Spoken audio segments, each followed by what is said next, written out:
Na semana passada, o Tribunal Superior Eleitoral publicou 12 diretrizes para as disputas municipais de 2024, que vão acontecer em outubro. Com as ondas de fake news que contaminaram as eleições de 2022, uma das principais preocupações para esse ano de 2024 é estabelecer medidas para controlar a desinformação e reduzir os danos. Entre as medidas aprovadas está a regulamentação do uso da inteligência artificial. O TSE decidiu proibir os chamados deepfakes, que são os vídeos que manipulam rostos, vozes de figuras públicas. Além disso, o TSE determinou também que influenciadores digitais e artistas só vão poder divulgar a opinião política deles de forma gratuita e voluntária. O descumprimento dessas diretrizes podem resultar na perda do mandato ou a cassação do registro da candidatura. Terça-feira, 12 de março de 2024.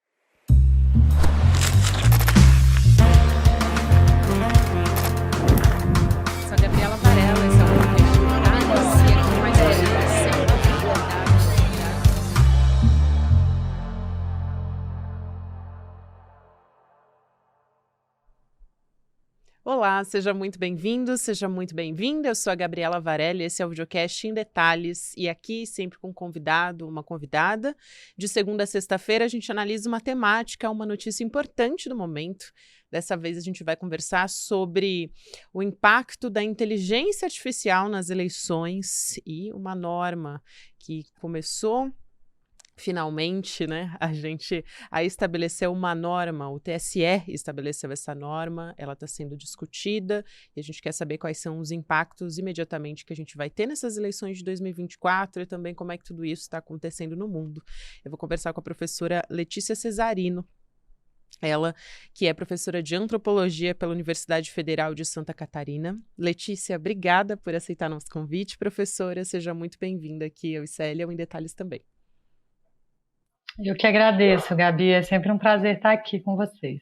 Prazer é nosso. Letícia, para começar, eu quero te perguntar já diretamente como é que a inteligência artificial está mudando as campanhas eleitorais, mais especificamente, que eu acho que essa é a maior preocupação quando a gente fala em impactos em eleições.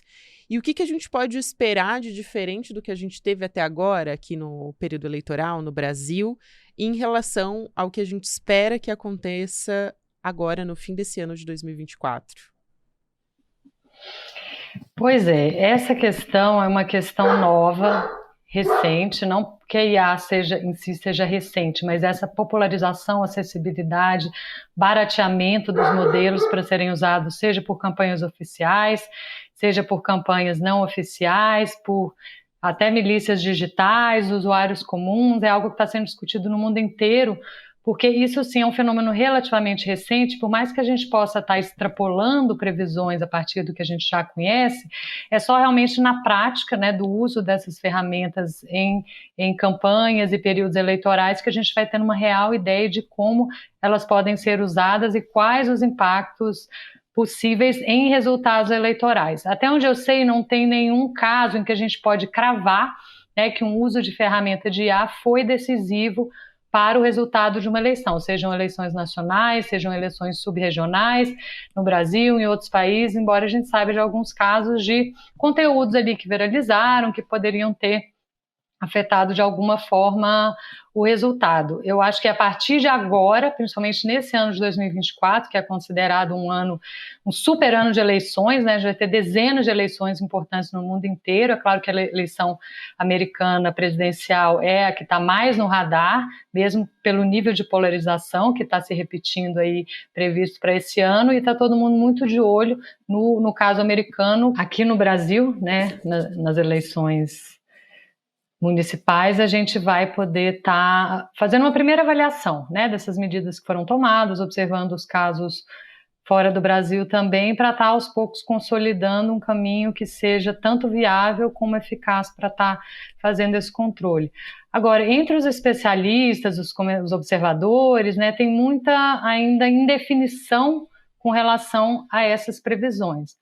Né, tem gente que tem previsões aí catastróficas, né, de que a entrada da inteligência artificial nas campanhas vai mudar qualitativamente como as campanhas são feitas, mesmo em comparação com com o tipo de problema de desinformação que a gente tinha antes, e tem outros que acham que vai haver mudanças, sim, impactos, mas que serão impactos incrementais com relação ao que a gente já tinha. Eu acho que a verdade está sempre no meio do caminho, né? Não é provável que vai ter realmente uma ruptura muito substancial com relação ao que já existia, né? Até porque a inteligência artificial, ela claro, eleva a algoritmização a um novo patamar, né? Porque são máquinas que são capazes de aprender sozinhas, de gerar conteúdos, né? No caso da IA generativa, existem vários tipos de inteligência artificial, mas eu acho que a que tem causado mais frisson com relação às eleições é a IA generativa, que é mais recente, né? Ou seja, é essa que é capaz de produzir conteúdos novos, né? Conteúdos, entre aspas, originais, em vídeo, em áudio, em imagem, né? Mas o fato é que a algoritmização já era parte das campanhas eleitorais há alguns anos, né? E muitos eleitores, usuários, estão já predispostos, né, a um certo tipo de disposição cognitiva de ser influenciado, por exemplo, pelos deepfakes, né, que hoje se diferencia entre o deepfake e o deepfake, porque o deepfake, ele é muito mais verossímil, ele é muito mais parecido com uma imagem real, com áudio real, porém há muitos anos, inclusive no Brasil, já são utilizados outras formas de manipulação de áudio, de imagem, que, embora fossem tecnicamente mais rudimentares, né, eles também enganavam as pessoas, né, eles também passavam por áudios verdadeiros, por imagens verdadeiras, e isso é inclusive muito comum, eu acredito que em vários segmentos do nosso ecossistema de mídia, mas no caso, né, da minha experiência como pesquisadora da extrema-direita, que é uma força política que é nativa digital, né, ela cresce, se expande, ganha eleições muito com base no tipo de viés sociotécnico que a gente encontra em ambientes digitais em comparação com a esquerda, com o centro democrático. Esse tipo de influência já existia, né? Então, eu sou mais da posição de que a gente vai ter um impacto, sim, mas é um impacto que vai aumentar a velocidade e a escala de problemas de desinformação, de notícias falsas que já existiam. Eu acho que talvez uma novidade que a gente está olhando esse ano é realmente a questão se a IA ela vai potencializar a questão da desinformação no nível das eleições subregionais, né? Porque a gente olha muito para a questão da desinformação, tem olhado no caso das grandes eleições, as eleições presidenciais, que são essas que mobilizam muito as emoções, os afetos, que são muito polarizadas, mas eu fico, né, pensando e gostaria muito de ver como que isso vai se desdobrar nas eleições municipais, na medida em que você pode estar assim, simulando agora de forma mais barata e mais fácil áudios, por exemplo, do seu oponente, né? E mesmo vídeos, no caso da IA generativa de vídeos, que está cada vez mais avançada, né?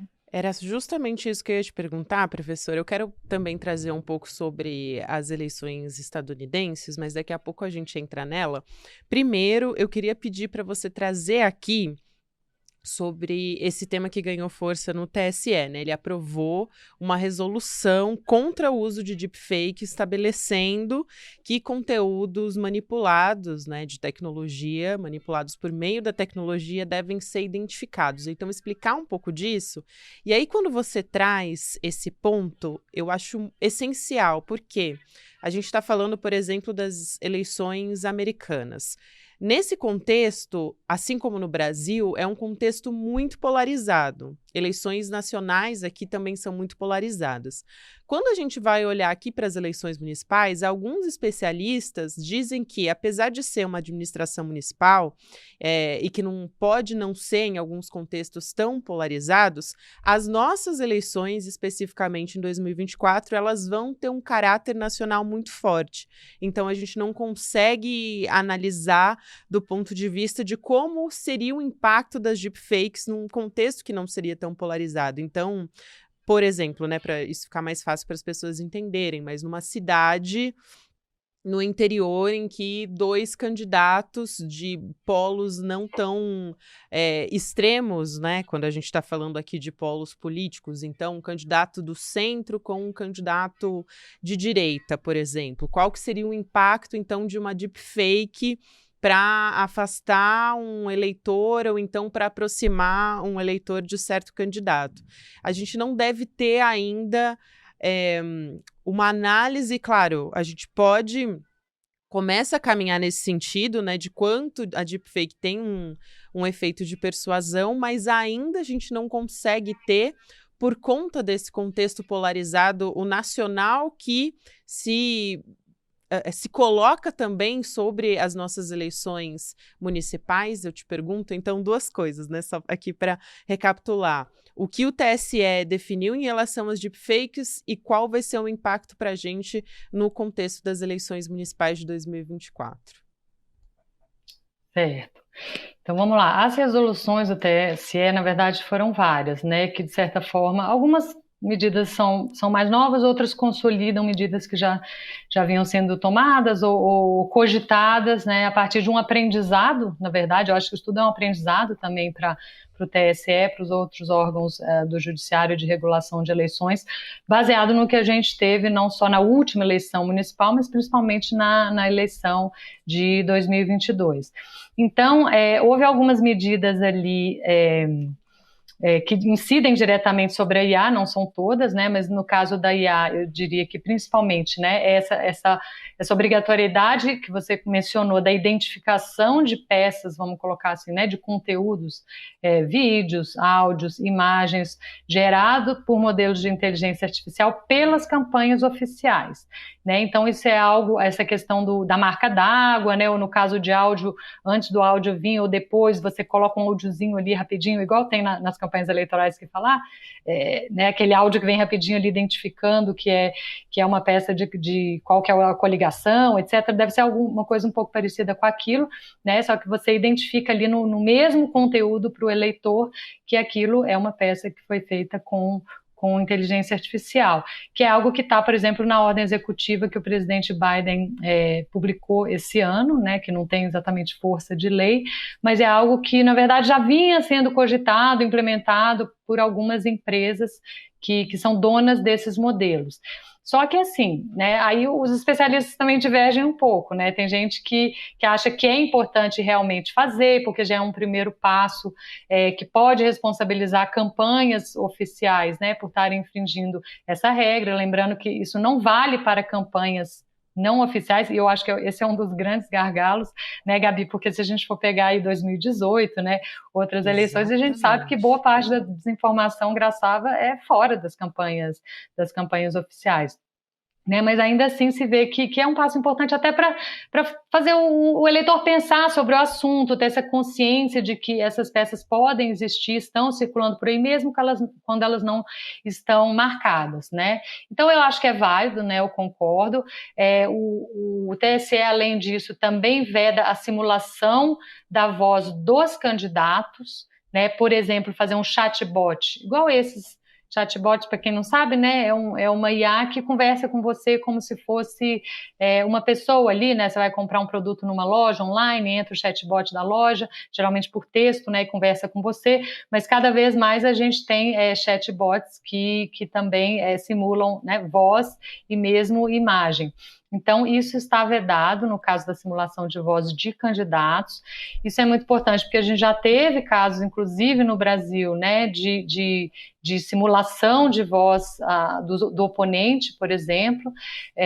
Embora, de novo, né, os deepfakes já faziam isso, né, não sei se vocês lembram, em 2018, eu estava fazendo pesquisa ativamente nos ecossistemas bolsonaristas nessa época, era muito comum que houvesse áudios de WhatsApp simulando, seja a voz do próprio Bolsonaro, de pessoas da direita, seja a voz dos oponentes, do Lula e outros, porque, enfim, existem pessoas que imitam muito bem, né, vozes, e a verdade é que quando a gente está na internet, Gabi, a gente está distraído, a gente está num fluxo de informação absurdo, né, um conteúdo atrás do outro, e a nossa cognição organiza esse caos sempre numa certa linearidade. Então você vai supor, né, se você já está num ambiente que leva aquela expectativa de que aquela voz é real, tirando o fato de que a gente sabe que muitas pessoas que têm uma adesão identitária, afetiva muito grande a uma corrente política, a um candidato, se aquele item de informação ou de conteúdo é real ou não, a verdade é que não faz tanta diferença, né? Muitos especialistas estão apontando isso e eu concordo plenamente com isso, né? A gente tem aí campanhas, por exemplo, de difamação da Janja, só para dar um exemplo que eu lembrei agora, né? Então você pega uma foto de uma mulher sensualizando numa cozinha, sei lá, que tem um óculos, um cabelo, né, um fenótipo parecido com o da Janja, e você circula ali num ambiente de extrema direita, como se fosse a Janja. Olha como é que é a nossa primeira dama, como que saudade da Michelle e tal, e quando você desmente aquilo, não faz diferença nenhuma, porque para aquela pessoa, bom, no caso dessa foto aí até pode ser que não seja a Janja, mas poderia ser, porque a gente sabe que ela é assim, né? Então, mas em todo caso, de novo, né, é uma medida válida. E esse tipo de medida, antes da gente passar para os outros dois pontos das resoluções, ela é importante porque isso é algo que eu acho que é um aprendizado por parte do TSE, por parte do STF, das instâncias que regularam eleições no ano passado.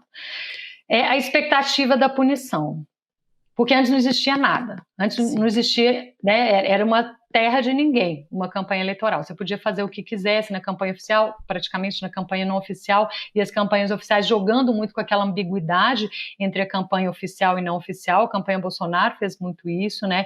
Então, um item dessas resoluções agora é que, por exemplo, lives de candidatos, por exemplo, aquelas que o Bolsonaro costumava fazer no Facebook, etc., elas agora estão regulamentadas inequivocamente como peças de campanha, então não vai ter aquela desculpa de aquilo ali eu estava falando no meu Instagram, eu estava falando no Facebook, mas não foi bem assim. Não, se o candidato está falando e é um período de campanha eleitoral, as regras valem também para esse tipo de conteúdo. Então, a mera expectativa, a punição pode até não acontecer, porque aí tem toda uma outra questão do imbróglio de como que você rastreia quem foi que produziu aquele conteúdo, de onde que ele veio. A gente consegue rastrear aquilo até o candidato, até a campanha oficial? Pode ser que não, mas ainda assim eu acho, na maioria dos casos inclusive, né, mas a mera expectativa de que a punição existe pode dissuadir, né, alguns candidatos a pensar duas vezes antes de estarem lançando até mesmo uma campanha apócrifa, que não vai ser uma campanha oficial ali, mas que de alguma forma,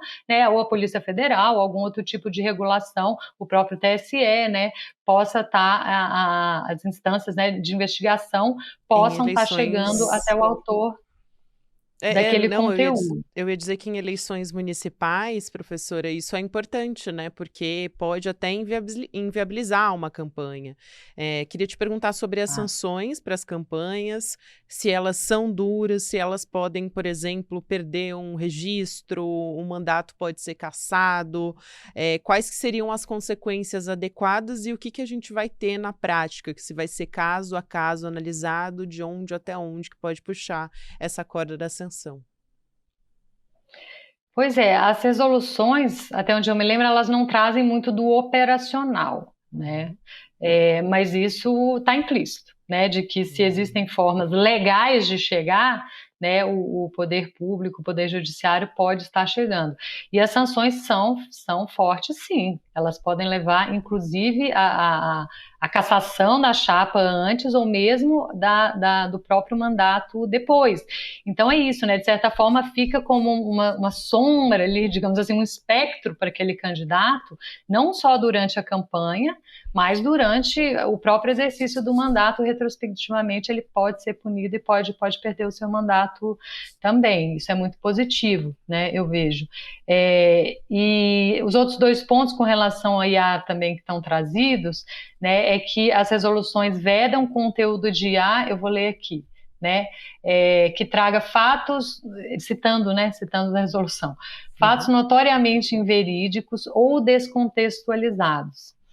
Então, você nota que é um fraseamento bastante amplo, num certo sentido, né, e dá uma margem para se montar um argumento em torno disso. Então, por exemplo, se você falar que, né, um conteúdo está... O inverídico, eu acho que talvez é um pouco mais fácil da gente enquadrar, mas o descontextualizado, né, vai depender muito, inclusive, de como aquele conteúdo circulou, né, porque um deepfake que não teve impacto, ele não vai estar nem no radar do TSE.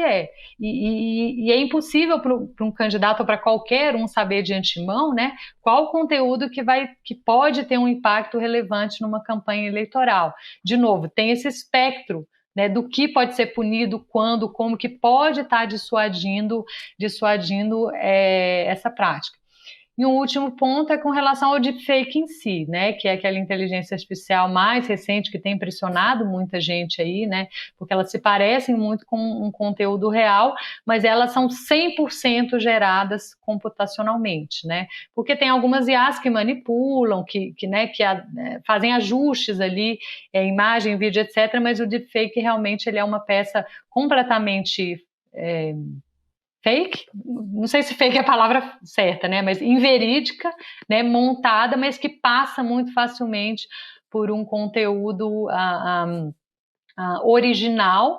É claro que se a gente for ver, né, e tenho certeza que todo mundo já viu aí na internet, né, vídeos, fotos, que se você for olhar no detalhe, imagens, né, você vai ver uma coisa ou outra ali, uma pessoa com 6 dedos, né, a senhora de 3 joelhos aí que circulou essa semana, embora aquela estava muito, né, não era um deepfake no sentido que a gente está falando aqui, né, de novo, as pessoas estão distraídas, então esse nível de detalhe a maioria das pessoas não vai pegar, então pode sim passar por um conteúdo autêntico, né, então esse tipo de deepfake está vedado para as campanhas nesse momento.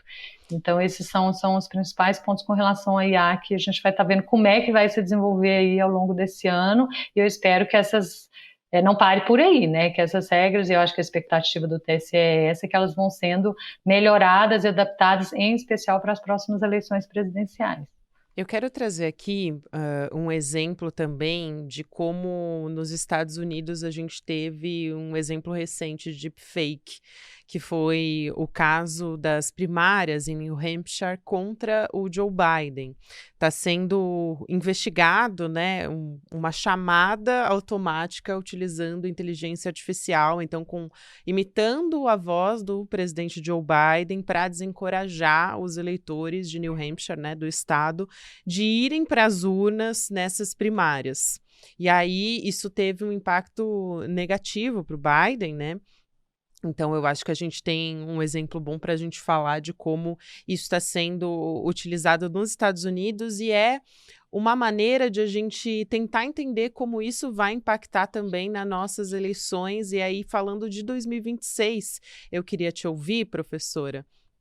E quando a gente fala de inteligência artificial, claro, a gente trouxe aqui exemplos nocivos das deepfakes, mas a gente tem também a inteligência artificial que pode ser usada de forma correta. Então, por exemplo, traduzir a fala de um candidato para outras línguas, para um avatar de Libras, enfim, isso é bastante positivo. Então, aqui só para dar um exemplo de como também o IA tem um potencial até para baratear campanhas, né? A gente está falando de eleições municipais, isso pode ter um impacto positivo também para campanhas menores, para candidatos que não têm campanhas tão robustas, com tanto dinheiro, para poder ter uma equipe como normalmente uma campanha com muito dinheiro tradicional teria. Então, pode ter um impacto positivo também.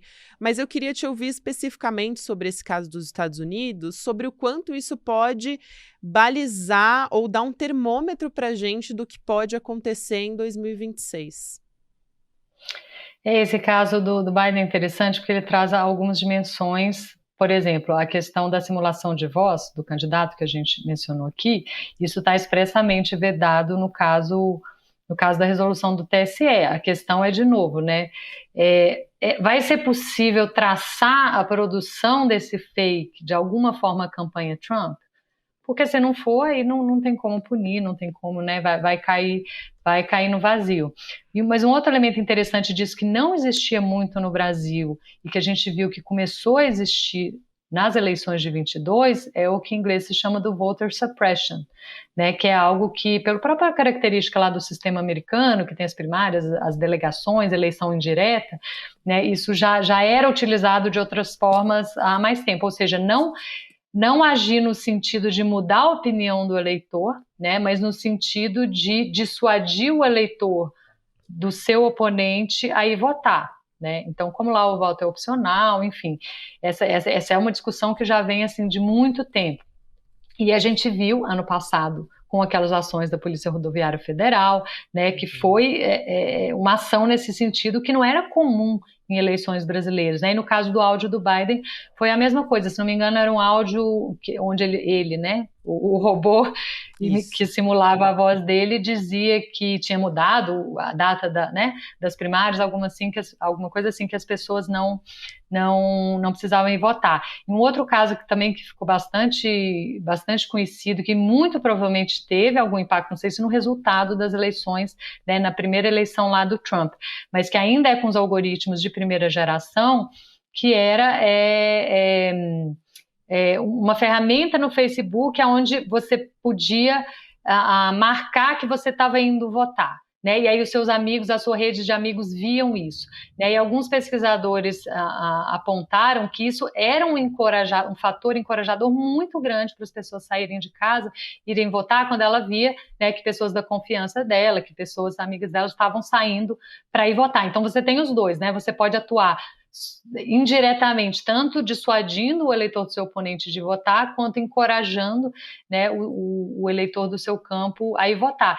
E nisso eu acho que sim, talvez, já que isso virou uma tendência, né, nas eleições brasileiras, operar nesse nível, não só no nível da mudança de voto, é muito possível sim que ferramentas de IA comecem a ser utilizadas para estar atuando nesse nível também, infelizmente, mesmo porque com eleições cada vez mais polarizadas e resultados eleitorais cada vez mais apertados, se você consegue uma margem mínima ali de impacto, né, na disposição do eleitor para sair, né, você já vai estar, quem sabe, até decidindo uma eleição, né, porque as eleições estão muito apertadas.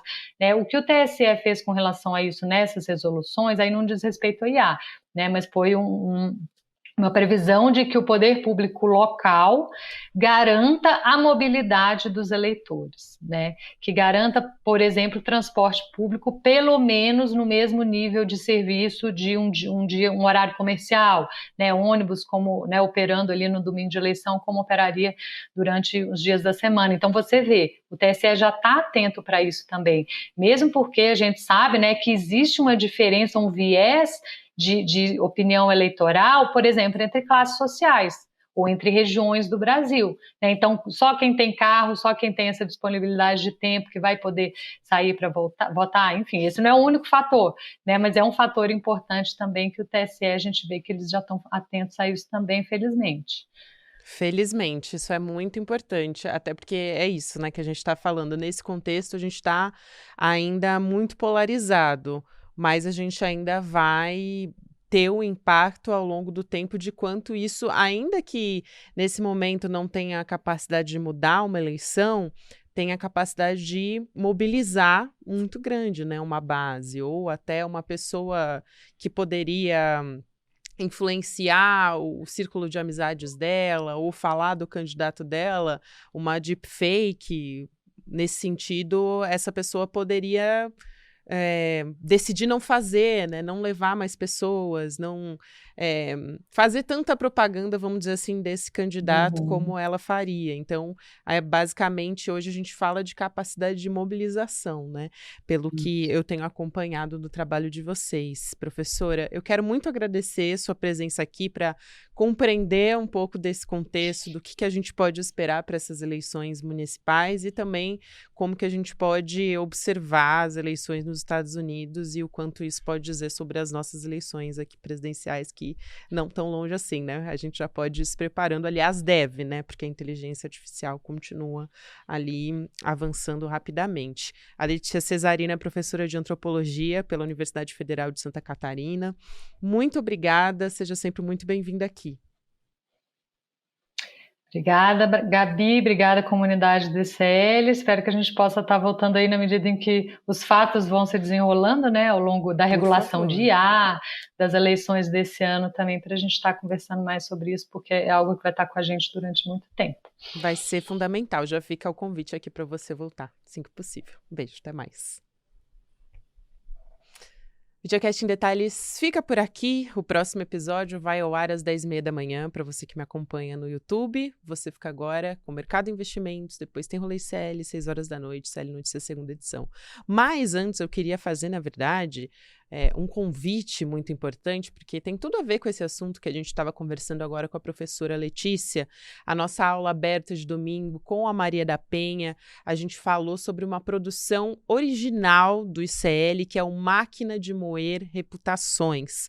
É uma série que expõe as artimanhas da extrema-direita para criar e divulgar histórias falsas que tentam destruir a reputação de defensores dos direitos humanos, como, por exemplo, a própria Maria da Penha, né? A gente conversou com especialistas para entender o porquê Maria da Penha, a Marielle Franco, o Paulo Freire também, enfim, diversas pessoas, né, que são símbolos de luta e de direitos humanos se tornaram alvo de ódio dos extremistas. Então, o primeiro episódio está disponível na nossa plataforma, no ICL.